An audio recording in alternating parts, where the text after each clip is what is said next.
चलो बस करो बेटा, बस करो, इधर ध्यान दो। लास्ट टॉपिक चेक करना, वीडियो पूरा कंप्लीट करो।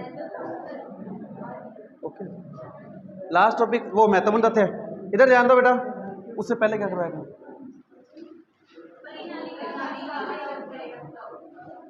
हेडिंग लिखो।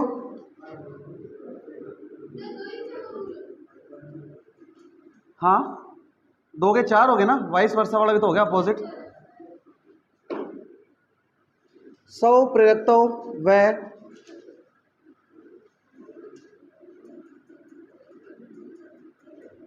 अन्योन्य प्रेरकत्व में संबंध। सब बातें नहीं बेटा, अमन। स्वप्रेरकत्व व अन्योन्य प्रेरकत्व में संबंध, और कह सकते हो या करके 2 व्यवस्थित युग्मित। व्यवस्थित युग्मित, व्यवस्थित युग्मित का मतलब है 2 स्प्रिंग है, जैसे 2 स्प्रिंगों को अगर एक दूसरे के अंदर फिट कर दें तो पता लगेगा पहली स्प्रिंग कौन सी है, दूसरी कौन सी है? नहीं पता लगेगा ना। 2 अलग अलग स्प्रिंग आपके पास, एक बड़ी एक छोटी है, दोनों स्प्रिंग एक दूसरे के अंदर फिट कर दो तो ऐसे लगेगा कि एक ही स्प्रिंग है। तो ऐसी प्रणालिकाएं जो आपस में, या 2 ऐसी कुंडलियां जो आपस में मिल जाएं, पता ही ना लगे कि पहली कौन सी है दूसरी कौन सी है, उसे क्या बोलते हैं? व्यवस्थित युग्मित, कंप्लीटली पेयर्ड। ठीक है, 2 व्यवस्थित युग्मित परिनालिकाओं के लिए स्वप्रेरकत्व व अन्योन्य प्रेरकत्व में संबंध।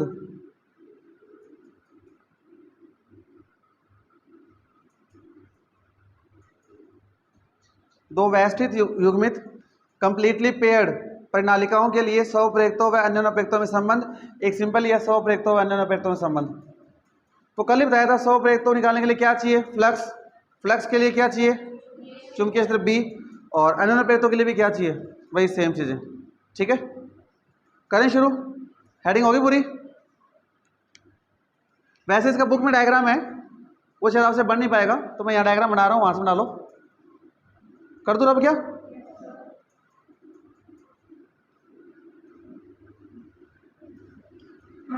जिस प्रणालिका में या जिस कुंडली में बैटरी जोड़ेंगे उसे क्या बोलते हैं? जिस प्रणालिका या बैटरी में कुंडली जोड़ेंगे उसे क्या बोलते हैं? प्राथमिक कुंडली। और जिसमें घटना होगी विद्युत चुम्बकीय प्रेरण की उसे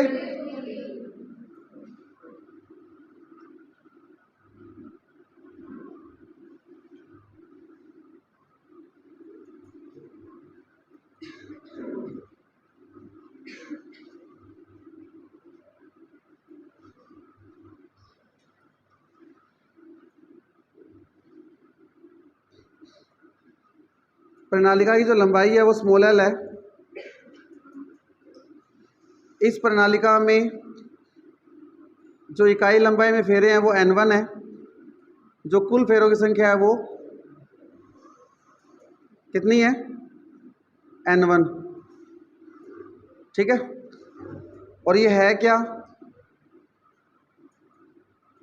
प्राथमिक प्रणालिका। प्राइमरी सोलेनोइड PS लिख सकते हैं। P मतलब प्राइमरी, S मीनिंग सोलेनोइड।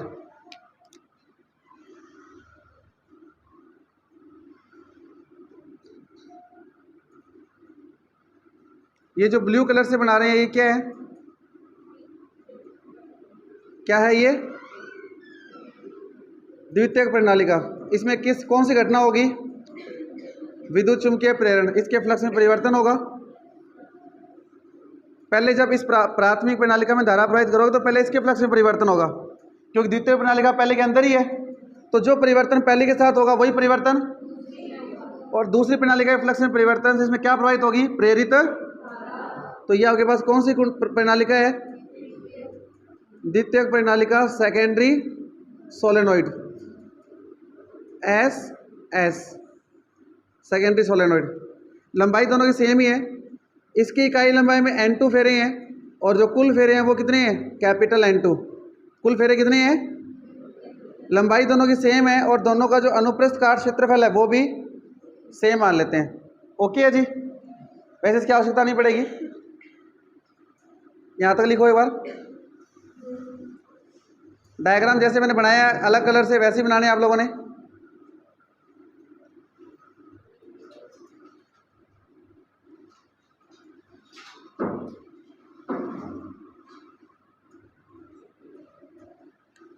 बनाओ, फिर इसके बाद आगे करते हैं।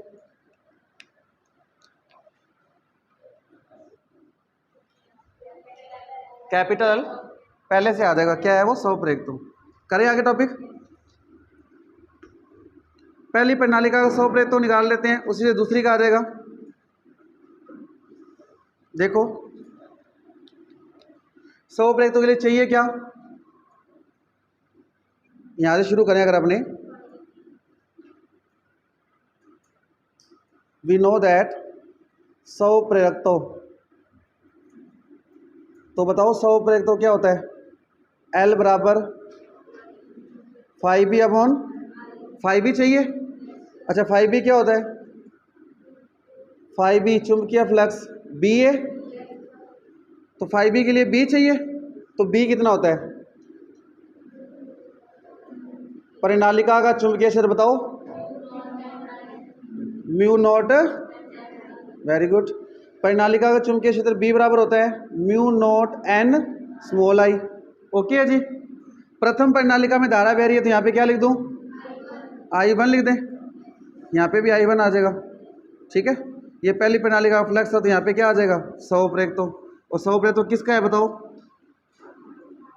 स्वप्रेरक तो प्रथम या प्राथमिक प्रणालिका का, एक ही बात है। तो ये L1 हो गया, बोलो जी। L बराबर होता है 5b अपॉन, अगर प्रथम शब्द लगाएंगे तो क्या लगा देंगे, 1 1, तो 1 1 लगा दिया सभी जगह। यहाँ भी 1 लगा दिया, यहाँ भी 1 आ गया प्रथम प्रणालिका का। ये प्रथम प्रणालिका का चुंबकीय क्षेत्र B1 आ गया, यहाँ पर भी क्या हो गया, B1। वैल्यू पुट करो, B1 की वैल्यू म्यू नॉट NI1A। समझ आया जी, ये वाली वैल्यू यहाँ पुट कर दो। तो L1 कितना आ गया बताओ, म्यू नॉट N1 हो जाएगा, क्यों, प्रथम प्रणालिका है, N1 I1A अपॉन I1, क्या कैंसिल आउट हो गया, I1 से बचा कितना, L1 बराबर म्यू नॉट N1A। सही है, ठीक है। म्यू नॉट N1 की जगह क्या लिख सकता हूँ, लिख सकते हैं क्या ये, बोलो जी। इकाई लंबाई में फेरों की, ये समीकरण नंबर आपके पास, इसको एक नंबर, इसको दो 1 नंबर, यहाँ वैल्यू पुट कर दी 1 नंबर से, ये 2 नंबर दे दो, यहाँ वैल्यू पुट कर दी 2 नंबर से, लास्ट में ये क्या आएगा, 3 नंबर। तो ये है क्या, हाँ जी सर, बाइक की चाबी। इसी प्रकार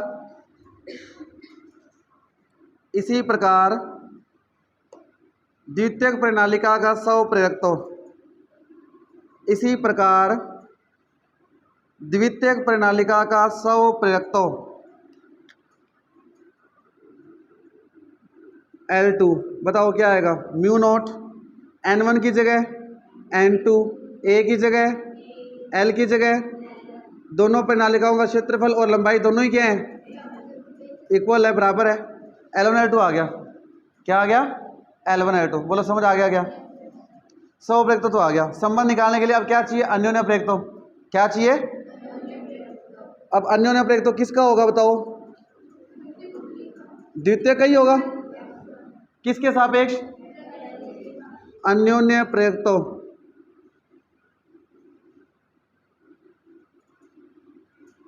किसका, द्वितीयक परिनालिका का किसके सापेक्ष, प्रथम के, बताया था कितना होता है, M12 बराबर 5B2 अपॉन I1। द्वितीय प्रणालिका का फ्लक्स पहली प्रणालिका की धारा प्रवाह पे ही निर्भर करता है। किसका फ्लक्स? द्वितीय का, कल बताया था। ठीक है, अब ये चाहिए, अब इसको समझना पड़ेगा। देखिए ये एक प्रणालिका है जो द्वितीयक थी ऊपर वाली, और ये कौन सी है? प्राथमिक। कौन सी है? ये तो कंफर्म है कि जो पहली प्रणालिका में धारा प्रवाहित करेंगे तो इसके फ्लक्स में जो परिवर्तन होगा वो द्वितीयक से गुजरेगा। बोलो जी।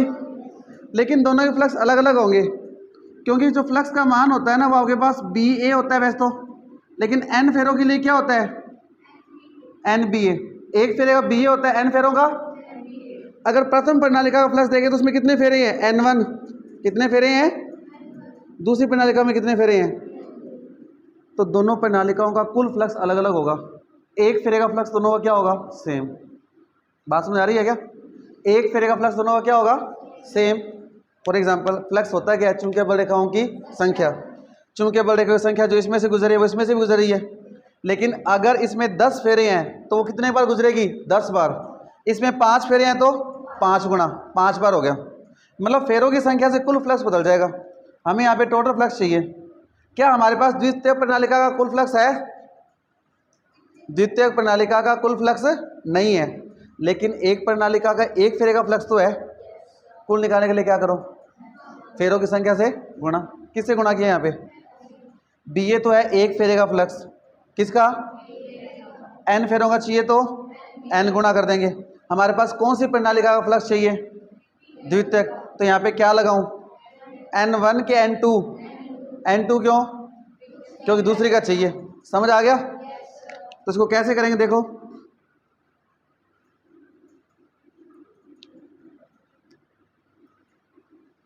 यदि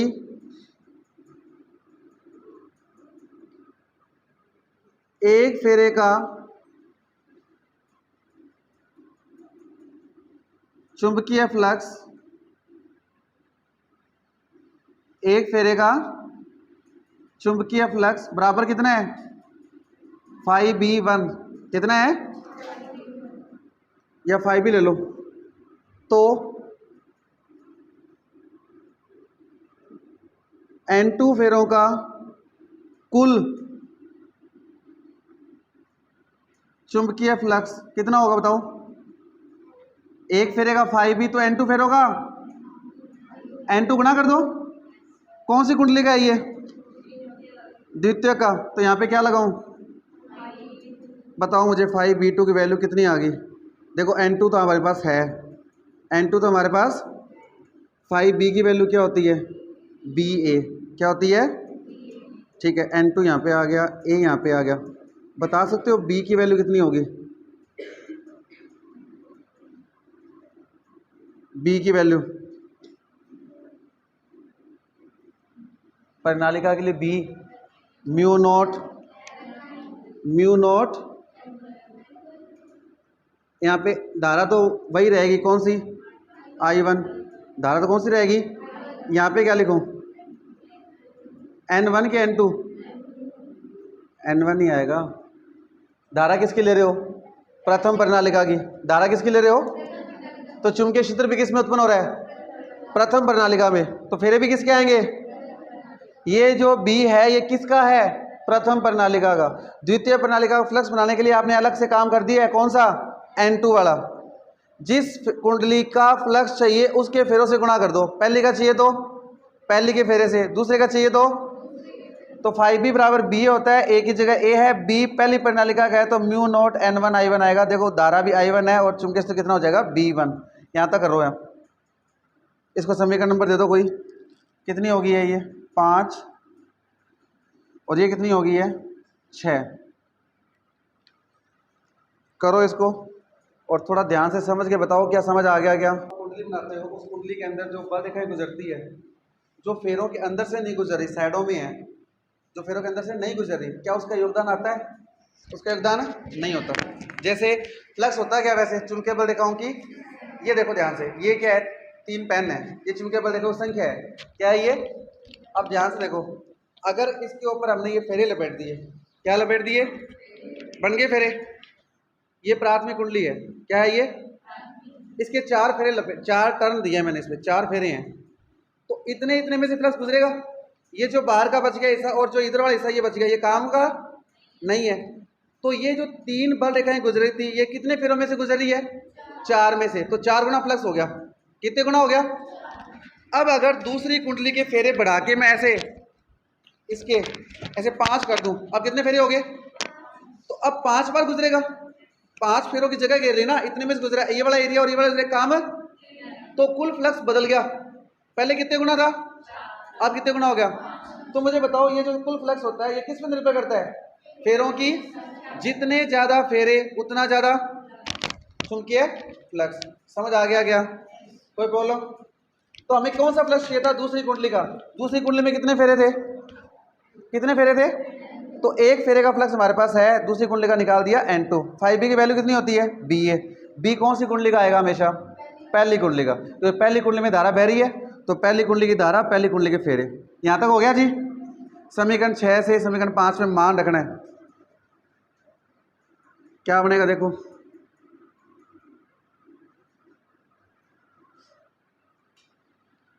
बाय 5 and 6,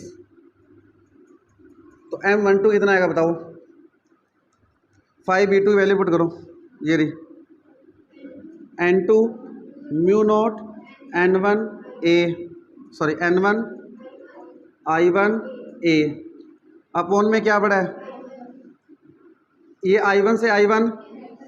समझ आ गया जी? यहाँ तक ओके है? अब देखो ध्यान से,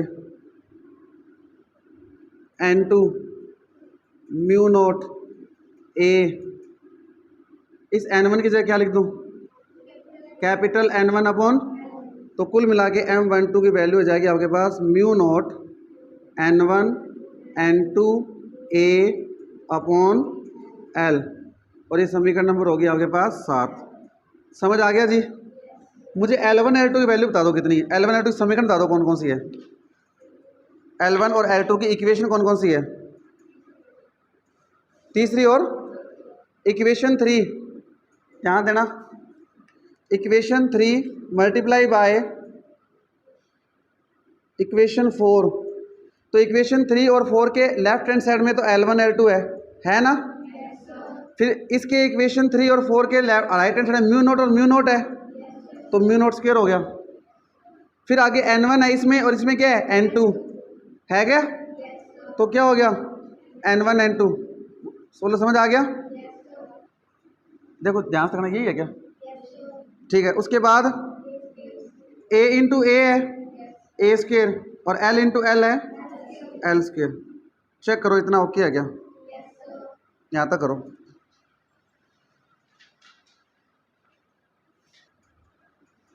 आपके पास जो समीकरण 2 के बाद, समीकरण सेकंड के बाद ये लिखा हुआ है 5B1 अपॉन I1 लिखा हुआ है यहाँ तक सबका। समीकरण 2 के जस्ट बाद देखना, तो ये जो फ्लक्स का ना, ये एक ही फेरे का लिखा हुआ है, प्राथमिक कुंडली के एक ही फेरे का है। हमने यहाँ पे अभी N2 गुणा किया था ना, तो इसका कुल निकालना है, तो इसको किससे गुणा करो? N1 से। अभी करना मत, पहले देख लो क्या क्या चेंजेस करने हैं, कितना कितना चेंज आएगा। तो 5B1 की वैल्यू कितनी थी? म्यू नॉट N1 A, यही तो है। गुणा में क्या है? N1 अपॉन में क्या है? I1, साथ में I1 यहाँ भी है। I1 से I1 क्या हो गया था? कैंसल। फिर क्या लिखा था? म्यू नॉट A N1, ये रहा। इसको क्या लिखा था? N1 upon L। तो लास्ट में फॉर्मूला क्या बन जाएगा? Mu nought N1 into N1 N1 square A upon L। ये समीकरण नंबर कौन सी थी आपकी? 3। कौन सी नंबर थी? तो मुझे बताओ चेंजेस क्या हो गए, बताओ। सिर्फ इतना N1 से गुणा करना है यहाँ पे, सिर्फ इस समीकरण में क्या कर दो? N1 से गुणा। यहाँ N1 आ जाएगा, यहाँ N1 आ जाएगा, आगे N1 स्क्वायर हो जाएगा। एक तो ये चेंजेस करो जल्दी से। हाँ वहाँ गुणा कर दो, बताना उसको कहाँ करना मल्टीप्लाई, समीकरण 2 के बाद।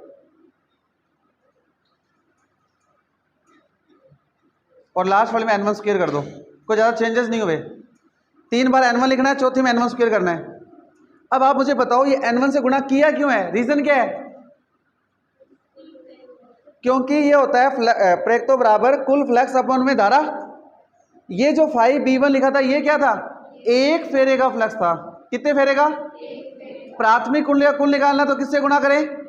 अभी बताया था ना मैंने, राउंड करके, वायर को राउंड करके बताया था कि पहली प्रणाली का कुल फ्लक्स निकालना तो किससे गुणा करें? उसके फेरों से n1 से। दूसरी का निकाला तो किससे गुणा किया था यहाँ पे? n2 से। समझ आ गया? अब आपने सिमिलरली करके इसी प्रकार द्वितीय प्रणालिका का 100 प्रेक्तो लिखा हुआ है ना, तो मुझे बताओ L2 कितना आएगा? Mu naught n2 square a upon में L। समझ आ गया जी? ये समीकरण नंबर क्या है? 4। ये भी करो सही। कर ली? कर लिया सबने? अब आपने समीकरण 3 और 4 को क्या किया था? गुणा। तो देखो करो इनको गुणा। Mu nought into mu nought, A into A, L into L, n1 square n2 square, और इधर L1 L2। समझ आ गया? ये तो आपने कर लिया सारा। कर लिए सारा? रब कर दूं? ये वाला पोर्शन कर लो। समझ आ गया ना सभी को? करो यहां तक।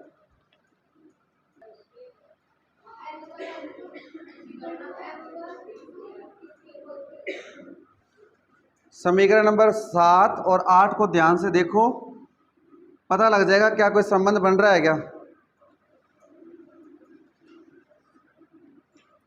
देखो क्या संबंध बनेगा। L1 L2 जो है, अगर मैं यहाँ पर दोनों तरफ वर्गमूल ले लूँ, क्या ले लें? तो इधर तो वर्गमूल आ जाएगा, स्क्वायर रूट ले लें तो इधर सारे स्क्वायर हट जाएंगे। क्या बचा?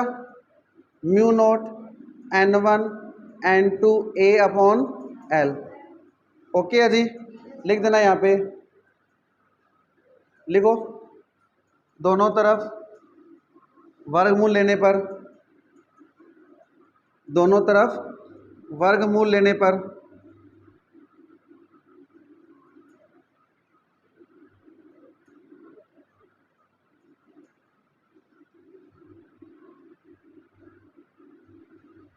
दोनों तरफ वर्गमूल लेने पर taking square root on both sides, क्या बना? यही बनेगा? बोलो जी। ये क्या है? ध्यान से देख के बताना मुझे, क्या है ये? M12 यही है। कौन सी समीकरण से? y7। संबंध आ गया। अन्योन्य प्रेरितो जो होता है दोनों प्रणालिकाओं के सौ प्रेरितों के गुणनफल के वर्गमूल के बराबर होता है। दोनों प्रणालिकाओं के सौ प्रेरितों के गुणनफल के वर्गमूल के बराबर। Multiple choice question, fill in the blanks इसी तरीके से आ सकता है। लिखो यहां तक।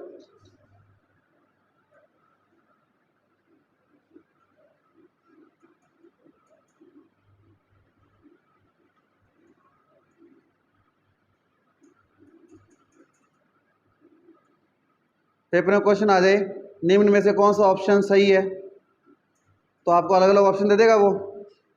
इस तरह से हो जाएगा ये। यहां तक करो।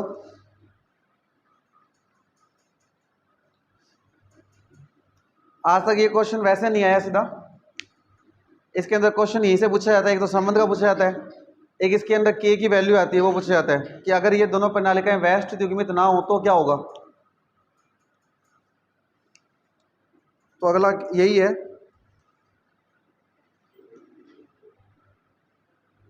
यदि दोनों प्रणालिकाएं परस्पर, लिखो, ये दोनों प्रणालिकाएं परस्पर व्यवस्थित युग्मित न हो तो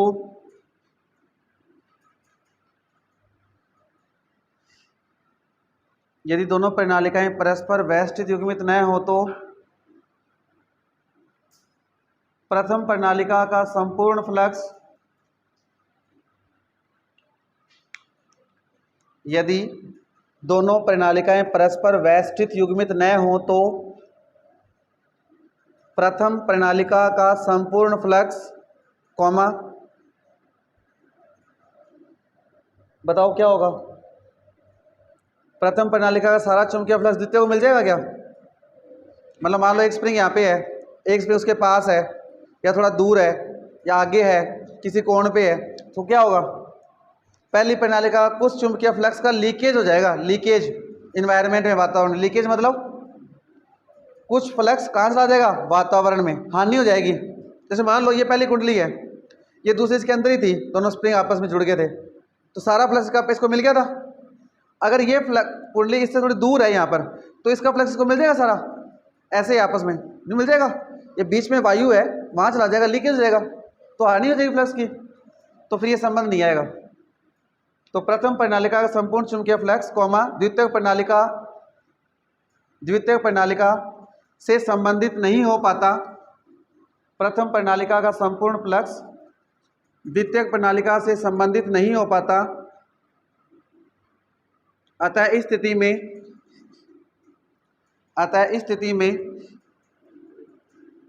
नई लाइन के सेंटर में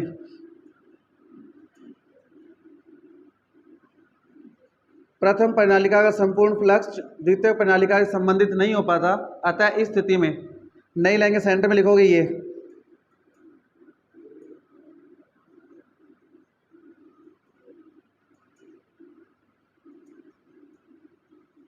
यहाँ पे के एक नियतांक है जिसे बोलते हैं युग्मन गुणांक, coefficient of pairing, pair coefficient, यहाँ के युग्मन गुणांक कहलाता है, यहाँ के युग्मन गुणांक कहलाता है। बता सकते हो के का संभावित मान क्या क्या हो सकता है?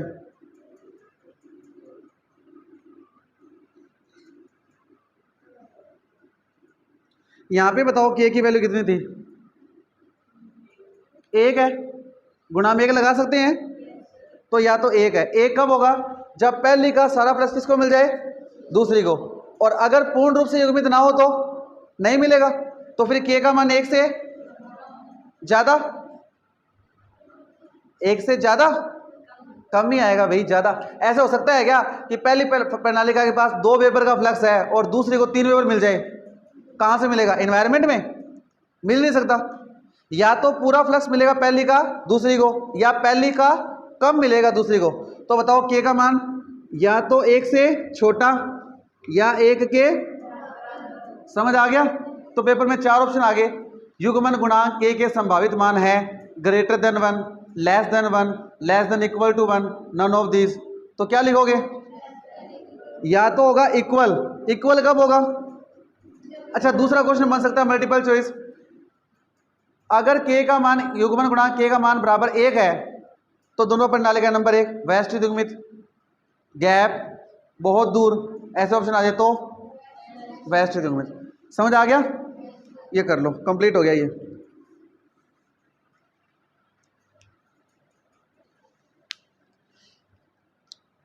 करो जल्दी से। बोलिए, उसको नहीं पता ना।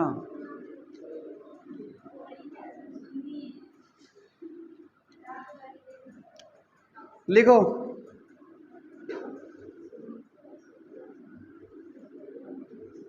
स्वप्रेरकत्व के रूप में संचित, हेडिंग है नहीं, स्वप्रेरकत्व में संचित चुंबकीय स्थितिज ऊर्जा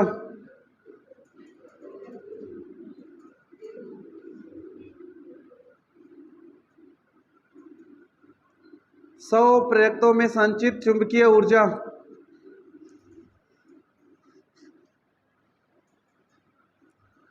देखो, टॉपिक बिल्कुल आसान है, सेकंड लास्ट टॉपिक है। एक टॉपिक बचेगा प्रत्यावर्ती धारा जनित्र, वो मंडे को करेंगे अपने।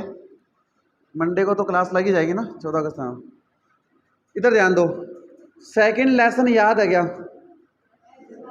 कौन सा टॉपिक? संधारित्र में संचित स्थितिज ऊर्जा, याद आ गया? सेम टॉपिक है, डिटो। यहाँ पे संधारित्र में संचित कौन सी ऊर्जा थी? वैद्युत ऊर्जा। यहाँ कौन सी है? चुंबकीय ऊर्जा। तुम लोगों के दांत ही निकले जा रहे हैं, इधर ध्यान दे लो। कौन सी ऊर्जा है यहाँ पे? कौन सी है? चुंबकीय ऊर्जा। कौन सी ऊर्जा है? क्या फॉर्मूले क्या कहते हैं यहाँ पे? Half C V square Q square upon 2c and half Q we.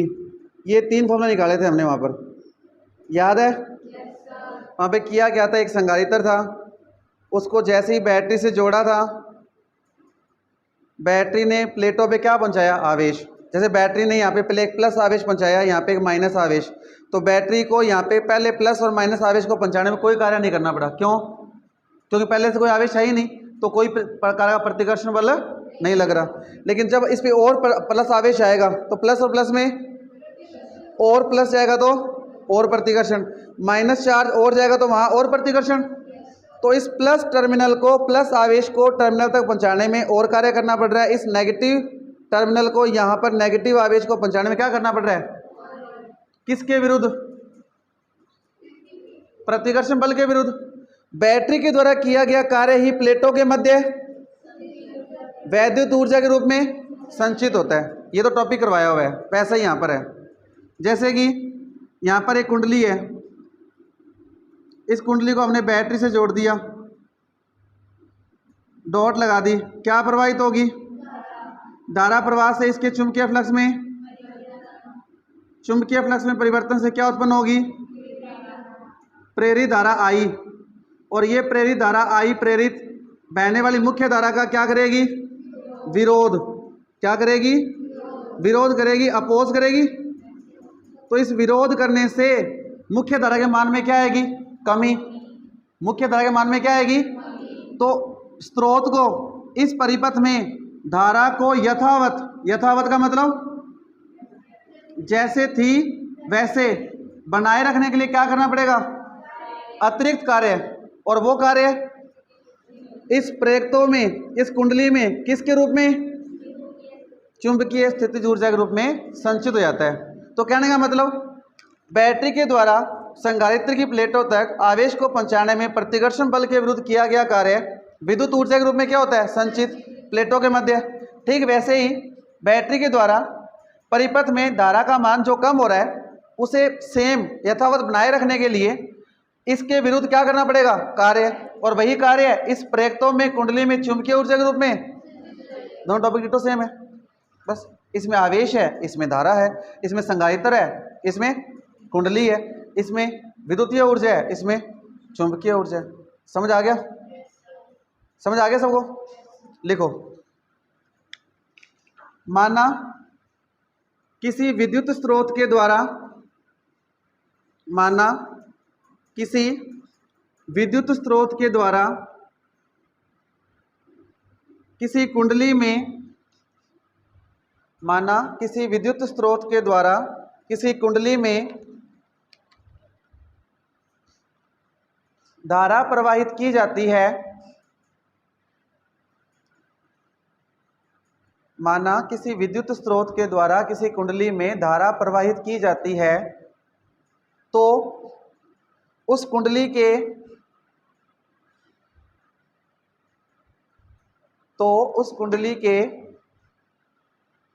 चुंबकीय फ्लक्स में, उस कुंडली के चुंबकीय फ्लक्स में परिवर्तन के कारण, उस कुंडली के चुंबकीय फ्लक्स में परिवर्तन के कारण, कॉमा, लेकिन सुन, ये थ्योरी आपको लिखवा रहा हूँ, ये पेपर में नहीं लिखनी है, आपको सिर्फ समझाने के लिए है, ताकि आप जो कार्य कर रहे हैं वो कैसे आ रहा है। तो पेपर में जब डेरिवेशन करने बैठोगे तो पता तो लगना चाहिए ना कि कार्य क्यों करना पड़ रहा है, इसलिए लिखवा रहा हूँ।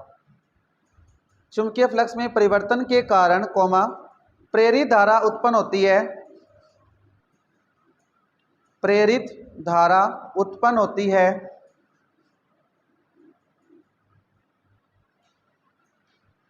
और यह प्रेरित धारा,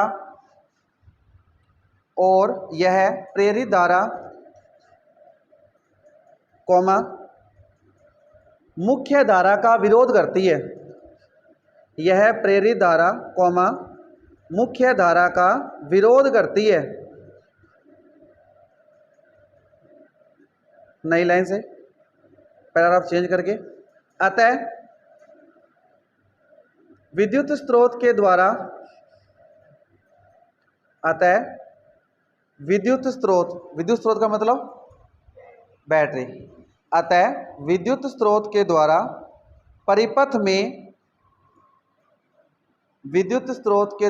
परिपथ में धारा को यथावत का मतलब जैसे है थी वैसे ही, ठीक है, ब्रैकेट में लो सेम, अगर नहीं पता लगे हिंदी वर्ड यथावत का मतलब सेम, यथावत बनाए रखने के लिए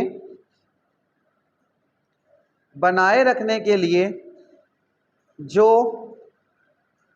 अतिरिक्त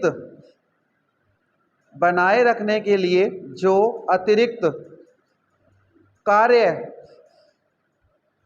किया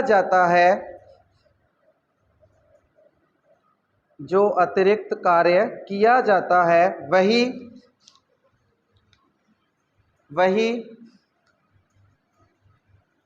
कुंडली में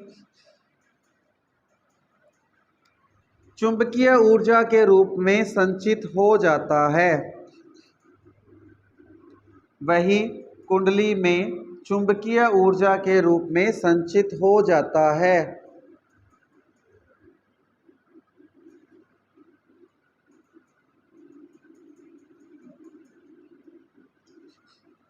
इधर ध्यान दो, बहुत सिंपल सा डेरिवेशन है, बेसिक कॉन्सेप्ट है, आपको पता है फॉर्मूला ये कौन सा लेसन बताया था, दूसरे में, पहला बेसिक फॉर्मूला था। इधर ध्यान दो, अगर मैं डी क्यू आवेश प्रवाहित करूं, अगर अपने बैटरी के द्वारा कितना आवेश प्रवाहित करें, डी क्यू, तो क्यू की जगह तो कितना हो गया, ई की जगह हो जाएगा ई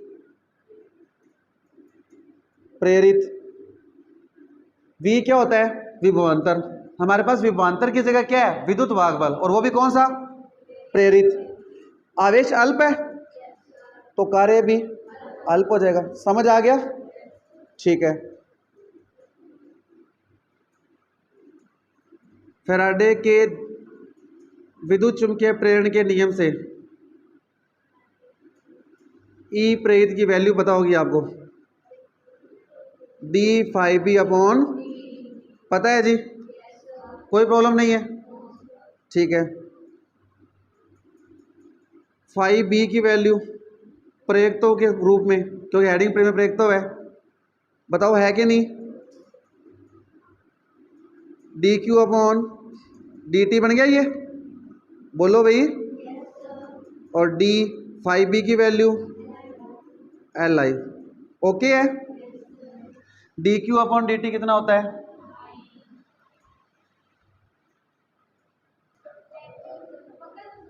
हाँ सारी क्लास मेरी है, ये हो गया, बोलो जी, अच्छा D Q upon D T क्या होता है, कौन से लेसन से, तीसरे लेसन में, तो डी डब्ल्यू बराबर क्या आ गया, देखो आई, और एल अवकलन से बाहर आ जाएगा, तो ये हो गया एल, और इधर कितना बचा, डी आई, बोलो ये समझ आ गया क्या, अच्छा एल बाहर क्यों निकाला अवकलन से, क्योंकि एल क्या है, कांस्टेंट, एल क्या है, दोबारा देख लो, क्यू की जगह डी क्यू, अल्प आवेश प्रवाहित किया, विभवांतर की जगह विद्युत वाहक बल ई प्रेरित, आवेश अल्प है तो कार्य भी अल्प, D Q upon D T को लिख दिया, ये बन जाएगा आई, फाइव बी की वैल्यू सौ प्रेरितों की होती है एल आई, सौ प्रेरितों क्यों लिखा है, क्योंकि हेडिंग में लिखा हुआ है सौ प्रेरितों में संचित चुंबकीय ऊर्जा, एल अवकलन से बाहर आ गया। समीकरण को देख के बताओ किस में परिवर्तन हो रहा है, धारा में हो रहा है, अब इसका समाकलन कर देंगे, कुल आ जाएगा, क्योंकि यहाँ पे स्मॉल है छोटा, कुल के लिए क्या करते हैं, समाकलन तुम लोगों को आता है, अभी तुम लोग बताओगे, करो, यहाँ तक करो, है इधर ध्यान दो, इसके बाद लाइन लिखो, परिपथ में जब डॉट नहीं लगाएंगे धारा कितनी होती है, अधिकतम कितनी हो सकती है, आई, तो लिखो समीकरण एक का 0 से आई के मध्य समाकलन करने पर, समीकरण एक का 0 से आई के मध्य समाकलन करने पर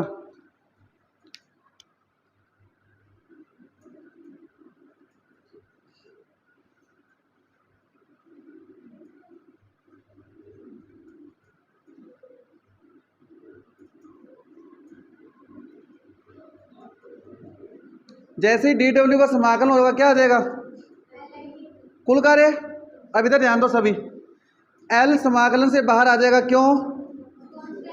कांस्टेंट है। अंदर क्या बचेगा? 11वीं क्लास में समाकलन का फॉर्मूला पढ़ा होगा x की पावर n का, याद है सभी को? अगर यहाँ x होता है तो यहाँ x होना चाहिए। अब इधर ध्यान दे लो, यहाँ i है तो यहाँ पर भी क्या है? दोनों सेम है। इसकी पावर n है लेकिन इसकी पावर 1 लगा सकता हूँ ना। फॉर्मूला क्या होता है? x की पावर n प्लस 1 अपॉन, याद आ गया? लेकिन ये तभी लगेगा जब दोनों चीजें सेम हो। x है, x के सापेक्ष हो रहा है, यहाँ पे i है तो i के सापेक्ष हो रहा है। बताओ क्या बनेगा? 1 प्लस 1 आई स्क्वेयर अपॉन 0 से 2 बाहर निकाल दो, अपॉन वाला i की जगह माइनस i की जगह ऊपरी सीमा माइनस निम्न सीमा, याद है? w का फॉर्मूला कितना आ गया? एल आई स्क्वेयर अपॉन, देखो फॉर्मूला सेम है, वहां पर भी होता था हाफ, हाफ की जगह हाफ, फिर सी की जगह एल, फिर होता था वी स्क्वेयर। वहां प्लेटों के मध्य विभवांतर था, धारा बहती नहीं संगायित्र में, दृष्ट धारा। समझ आ रही है कि बात क्या?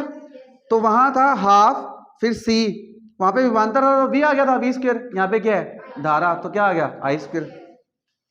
इसको लाइन लिखोगे, किया गया यही कार्य कुंडली, वो लिख दोगे तो U बराबर क्या आ जाएगा? W। U का मीनिंग पोटेंशियल एनर्जी, स्थितिज। ठीक है जी, करो।